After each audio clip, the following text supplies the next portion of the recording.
Hello again, everyone. Hello, good to see you all. So we've heard a lot about currency consolidation, particularly with airlines. In this session today, let's focus in on loyalty, particularly in the e-commerce and retail sectors. So I want to ask each of you, what is your view on sort of the true purpose of loyalty today? Is it really just about simple point collection, or is there something deeper going on here? Anna, let's start with you. So, the purpose of loyalty. So I think at a business level, the purpose of loyalty is obviously to drive revenue, but there's a kind of, I think, some deeper layers within there that I think are very interesting to explore. So what you want to do with loyalty is obviously prevent churn, but you also want to use it as an opportunity to gather data about the loyal customers that you have within your program. And that data in itself can help you drive better returns for those from those loyal members by offering them more personalized product and upsell opportunities, and that overall will drive better lifetime value.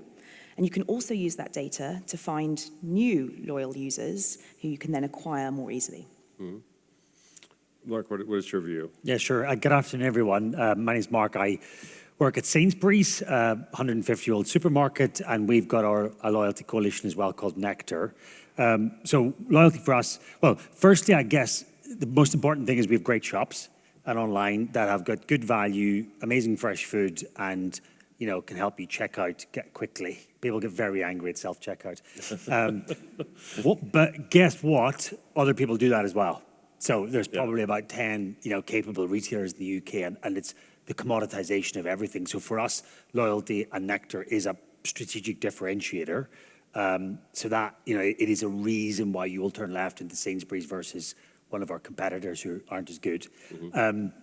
And look, to be specific, because your CFO will be like, that's great. So for us, loyalty is the percentage of your total food in a year, what percentage comes from Sainsbury's, and we drive that via frequency and then value brand perception. So those are that's the bullseye and how it's sort of at the heart of the strategy. Yeah.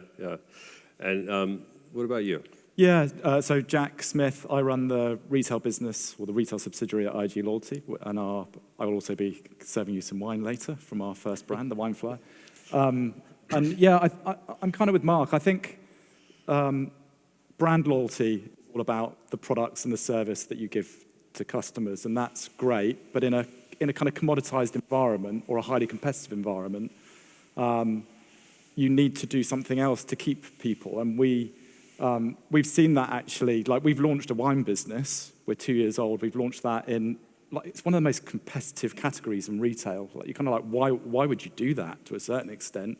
But actually, because we have this kind of value add, the secret source of the behaviours currency, which really brings people in, it kind of adds something else. It's a real stickiness and a real reason for both reasons, both to want to shop with us, because we've done a promotion today, great earn rate on Avios if you happen to go to the wineflyer.co.uk. But it really does work. People come to us. They're wanting to earn currency that will either they can reuse with us, or they can use with our partners and elsewhere, or maybe transfer into Nectar. Yeah, I'm trying to think which brings more everyday value, if it's coffee or wine. Depends, I guess. Yeah, I can't. You should drink responsibly. Yes. Thank you for that message. So I'd like to ask also each of you, what trends are you seeing within your specific businesses about consumer expectations and behaviors? Can you kind of talk through some of the highlights? Sure, and I realise I didn't actually fully introduce myself. So I'm Anna, I'm the Director of Travel at Google, and my role is really about understanding consumer dynamics and then helping share that insight with brands who are advertising on Google, particularly in the travel industry.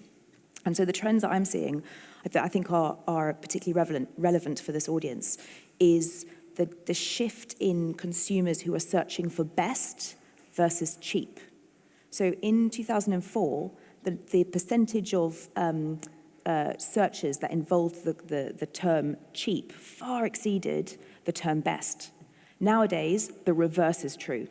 So people are still coming to Google to find what the product that they want, but what's important to them has changed because they've recognized that price alone is not what determines value for them, and they're looking for for whatever their definition of best is, represents value to them.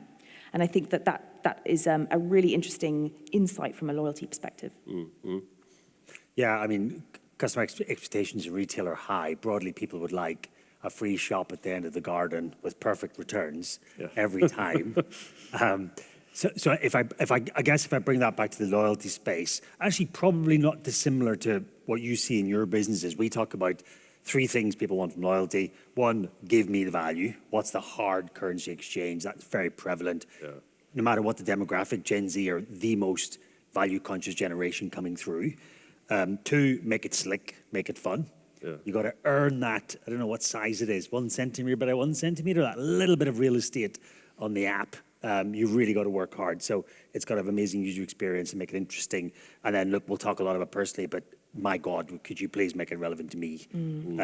We're probably going to hit next year 500 million personalized offers per week. You know, so you now have to, in a business like ours, go beyond the sort of basket level. You have to get it really precise all of the time, or there's plenty of other options, you know, into that space. So, yeah, I think, look, expectations are high, and rightly so. Yeah, yeah. And I guess I would build on that slightly. I think the other thing that I see happening, which is great and also challenging, is the barriers to entry for new businesses disappeared totally. So you can stand up a business in months if you've got capital to do it. You can reach large numbers of customers quickly with quite a good offering. The challenge is connecting with people and again cut through in that kind of commoditized environment. So it's and by the way, people are also launching loyalty schemes in their own businesses all the time. And I think we were talking about it earlier on the panel. You know, the million different loyalty schemes that you're part of. That's only just getting more and more. Like, you know, new business opens. Oh, and by the way, I'm going to have a loyalty component on that because that's also something I can buy off the shelf. The challenge is making that valuable and something that actually has a decent reward or a reason to carry on shopping with you or interacting with you.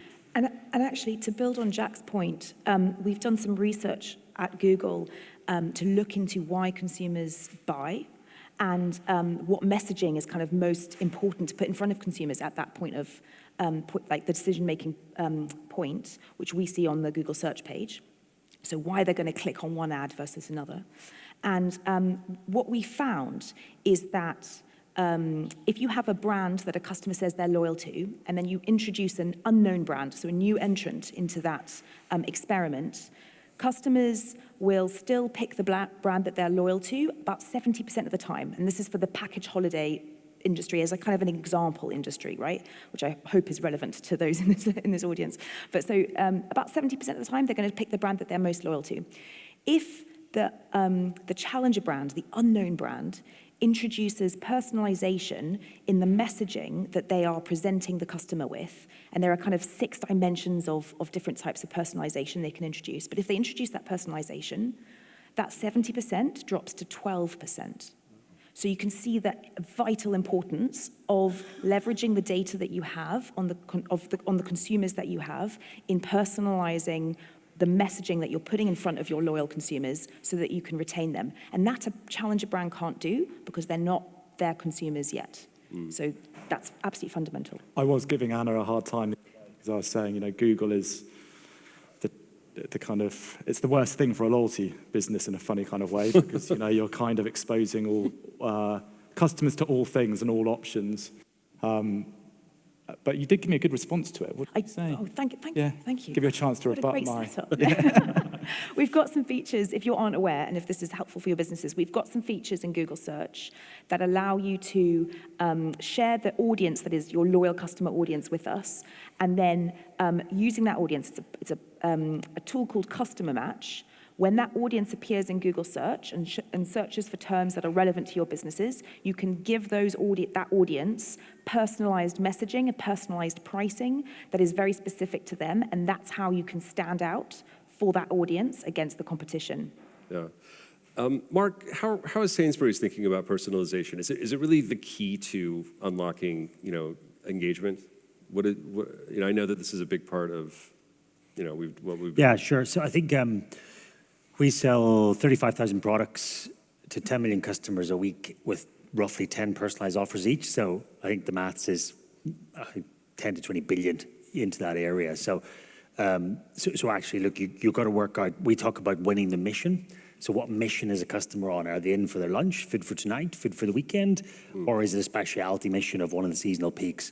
So you got to get very good at working out preemptively what mission they're on and what's the right curation of those into that bit. The algorithms and the front ends, actually the easy bit, it's linking that through, we've all got legacy tech systems to sort of flow that right through the system so you can adjust price, and doing that sort of automated in real time. So yeah, that's probably a good example of that. But, lots of fun things as well as the hard value beyond that. Yeah. Yeah, and then Jack, is it personalization between Wineplayer and then connecting with Avios and airlines? I mean, what are the challenges associated? What are the challenges? My God. So, I mean, there is a kind of key element here, which is data sharing, data private. Like we're our own business.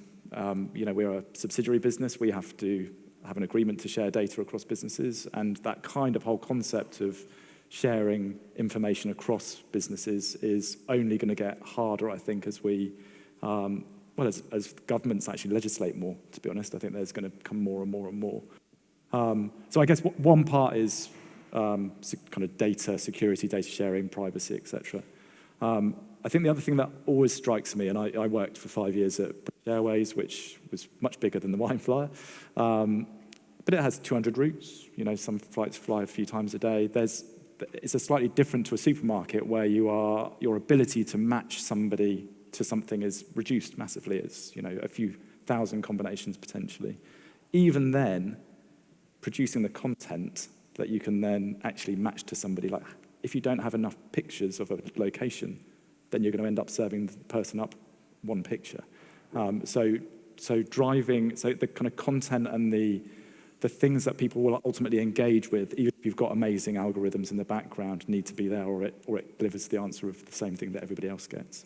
Yeah, I mean, let's talk about data, because I know that's really what powers all of this. What kind of challenges or opportunities or sort of new ways of collecting data are out there? I mean, let's start with you, Anna. Okay, data. This is a big topic. Yes. In fact, so they predict that next year we're going to need globally 175 zettabytes of capacity, of data capacity. And a zettabyte, I had to look it up. I was like, what is that word? I've never come across that before. It is 1 trillion gigabytes. So that is an awful lot of data. And the challenge with that data is it's not all good data. There's a lot of bad data in there. And that's the big challenge with what we're kind of advocating here is the bad data. And actually, like, the US economy loses about 3 trillion annually because of bad data. And so bad data can take many forms. It's fragmented data, it's siloed data, it's data that's stitched together badly. These are all kind of examples of the losses that occur when you don't have systems that pull data together in the right way.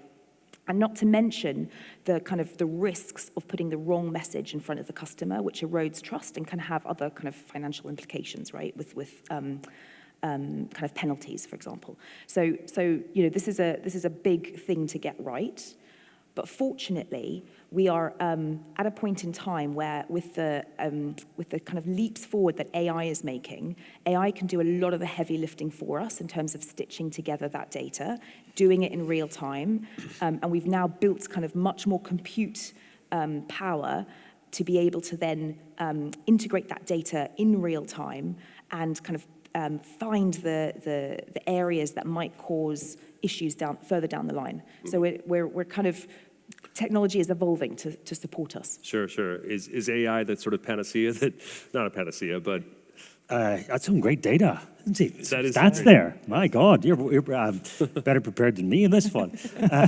I think just to build on that, so agree with all of that. And the bit I talk to the teams about is actually talk to me about how your data pipes around. So if you look at the previous example on serving data into Google, actually how can you do that? So we use customer match Argos is one of our brands coming up to Black Friday, so we'll use customer match, but actually we'll pipe 20,000 SKU level profitability overnight and postcode level stock flow. Yeah. So you match what you know from the loyalty scheme, which where the stock is with the profitability, and the Google AI tools you can use can really drive an advantage versus some of your peers. But that's great if you've done the GDPR, the data, and the work and the hard yards to safely, move that data around. So I think that's probably one. And then on the AI, look, there's no doubt there's going to be huge advances. It's interesting when I talk to my teams, the most basic machine learning supervised one you learn in the first year of data science is recommender engine R algorithm. Even I can understand it.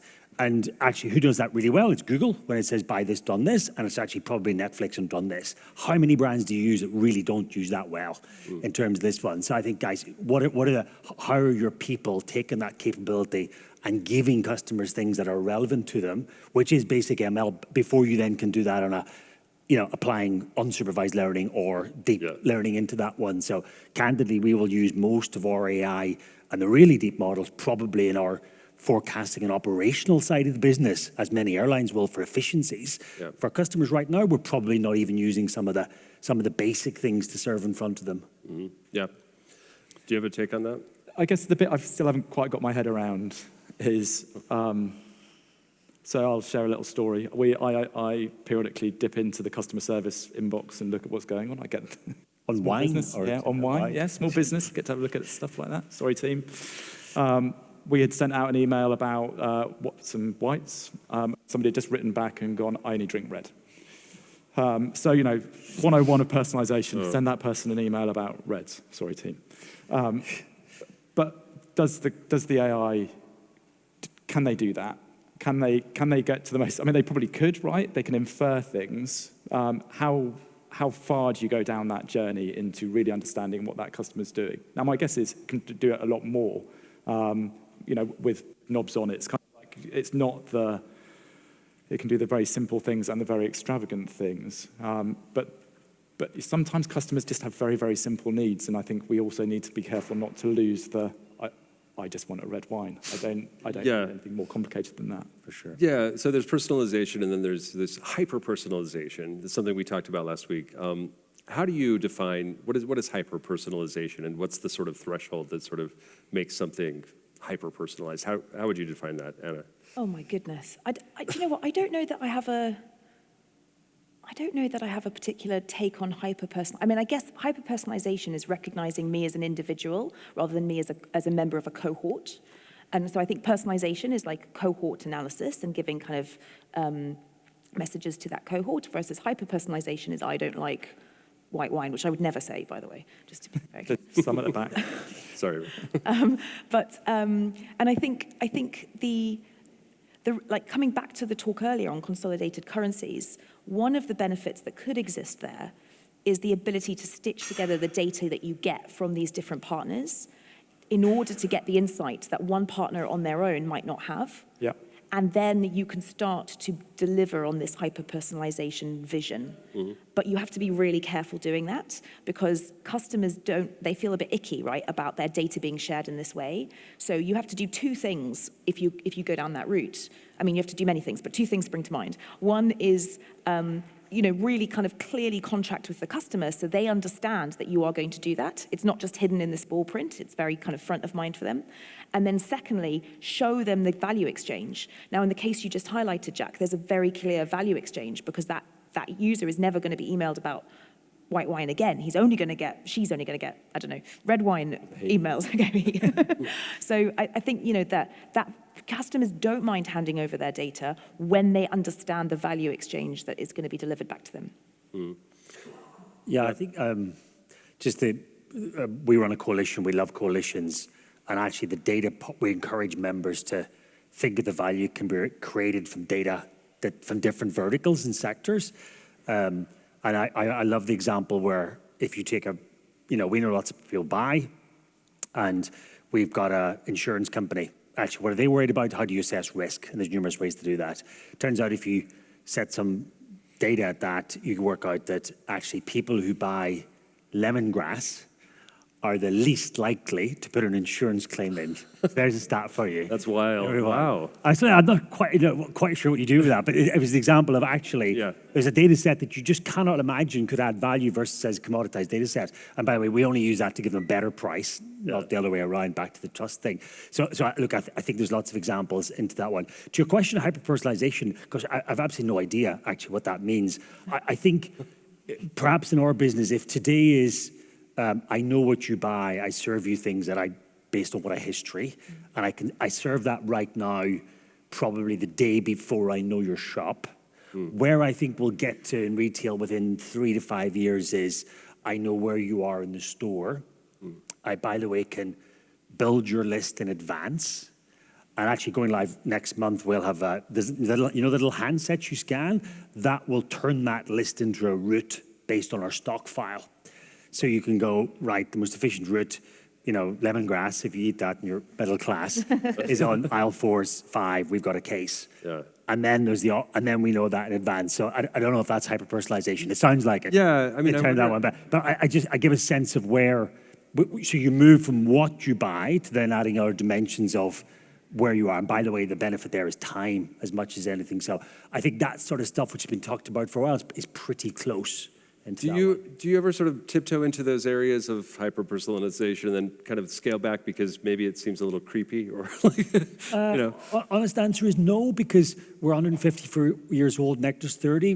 The trust in our brand is just unbreakable. Yeah. So anybody who works in this business, we train them on what categories you don't want to talk to people about, the things we could infer. So yeah, I think you've got to be very careful, and I as a board member, sort of take that trust. So if in doubt, we'll just pull back a little. And look, is it helpful to the value in that one? What about you, Wine? Yeah, it's just all about relevance. I mean, it's fundamentally, it really comes down to, are you giving the customer the thing that they are in at that time, rather than how do I push the thing that I want to push on them? So if you think about it as relevance and I'm helping you make decisions, then I think it's a great thing. The minute it's only for your ends, then it becomes a challenge. Yeah, to be honest. So is it becoming much easier now to share data between verticals, between different brands? I mean, I know that was a big part of our conversation earlier, currency consolidation and cross-brand integration. I guess just from a data perspective, we touched upon it. But it's probably a big question for a whole panel. Yeah. But actually, regulators both in the UK and particularly in Europe are very hot on this topic. And we probably have seen more incoming, than a long time. So I think it's a skill set within an organization to know how, where, within GDPR, with the right data lawyers, with the right trust and privacy. I think you've got to really, really build that capability of doing it well. Otherwise, I think it can be challenging. Yep. Apparently, I'm going bang every so often. So take the Madonna mic off. I'm going to turn into a pop star. Can you hear me? Yeah, maybe. Yep. Oh, sorry. I thought you were going to... No, just making sure my mic was working. Okay. testing. Great. It's working. So are there any other challenges that need to be overcome before, for anyone out there in the audience who may be thinking of, how do I... What's the next step I can take to sort of, create an effective program that responds to some of the customer needs that we talked about? I think one thing that springs to mind is, it's linked to some of the topics we've been discussing, and it was mentioned a lot earlier, which is the need for simplicity for the consumer, because just because you know everything about the consumer through the data that you've gathered doesn't mean that you need to put everything in front of them. What you've got to offer them is something very, very tailored and very curated, and kind of the benefit of having the consolidated currencies is that you're able to pick and choose exactly the right thing for them in that moment, but really kind of adhering to that simplicity in offering, I think is what consumers are going to really value, because the world out there is super complex. Yep. Yeah, I think, look, I agree with some of the comments. The barriers to opening a loyalty scheme in the CapEx now has never been lower. But don't kid yourself that makes a good loyalty scheme. Actually, it takes quite a long time to learn. Sure. And then broadly working the assumption that your customers don't really care. They're getting on with their lives. So they can only remember a few things, and that's generally the strongest brands in a category. So brands do choice-headed, and coalition brands like Nectar or Avios, I think, play a huge role there. And then the last bit is, I think, how can you're still... Not me. I didn't move. I didn't move. Not said anything, done anything. Someone wants to get to the wine, I think. I think the last bit is we're spending a lot of time on how we can help our customers. In our case, it'll be lead healthier, much more sustainable lives. Actually, we're starting next month with a water company on 2 points as an incentive on water usage. So every sector will have their challenge. So I think you can sort of balance that as well as some of the more commercial drivers as well. Yep.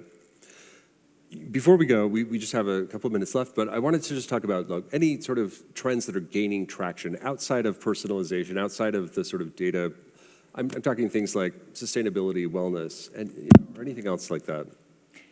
Yeah, I probably touched on that. So we're spending a lot of time on even something as simple as, fruit and veg consumption. So every summer we set you a target, we give you punch challenges, we gamify it into that one. We're about to announce a partnership with one of the UK's biggest water companies where they're really interested in nudge behaviour and water consumption. So that, I think, is one where, using that relationship to nudge into healthier habits. If you talk to anyone in public health or sustainability, it's about building habit. And I think loyalty can build habit really well. Are you okay there? I'm giving you that one. You as well. Oh, okay. Yeah. It's probably time for some wine, isn't it? It might be, yeah. I think they're cutting us off so we can go have wine. But Or a song. yeah, great. Anyone else before we go? Yeah, I mean, I totally agree. Like, a gamification is really interesting. I noticed in your presentation earlier, I'm going to refer back, you said that people sign up to loyalty programs to earn and redeem points, which I thought was, like, the earning points, I think, was fascinating. That is pure gamification. Like, they're more focused on the kind of the fun of earning the points than they necessarily are with any of the other benefits that come from a loyalty program. So I thought that was very interesting. And actually, I really wouldn't underestimate that. No. Like, it is insane. We all do it. Like, what's your balance? It's kind of hilarious sometimes, but what tier are you? Yeah, what tier are you? What's your balance? And like I say, we see super collectors out there. They will just engage in order to drive their balances if you've got a good product and service. Yeah. So how else can you gamify the kind of loyalty programs that you're running, creating leaderboards, etc.? I think people really respond to that. And then anything that aligns to people's values. And I think we have seen, values shift, particularly amongst younger. Particularly amongst younger demographics. You're good. Can you hear me? Yeah. Yep. It's a very exciting panel today. You never know what's going to happen. So some of the trends we see around sustainability kind of feed into that. What are consumers' values? Yeah, I'd agree with that actually. And earning points and balances is fun. Actually, we work a lot on redemption as well. Supermarket shopping isn't actually the most exciting part of people's lives. Believe it or not, you lot in travel are cool. Into that, even Adam there. So a coalition for us, actually, it's much more interesting for someone to be saving for a redemption in a flight to somewhere special for their family into that one. So I think you have to work hard on both sides of it just to keep people sort of super engaged and stand out. Okay. You guys, we are out of time, amazingly. I think it's time to try some of that product that you were mentioning. Yeah. Okay. Thank you very much. Thank you. Very much. Thanks, everyone. Thanks, everyone.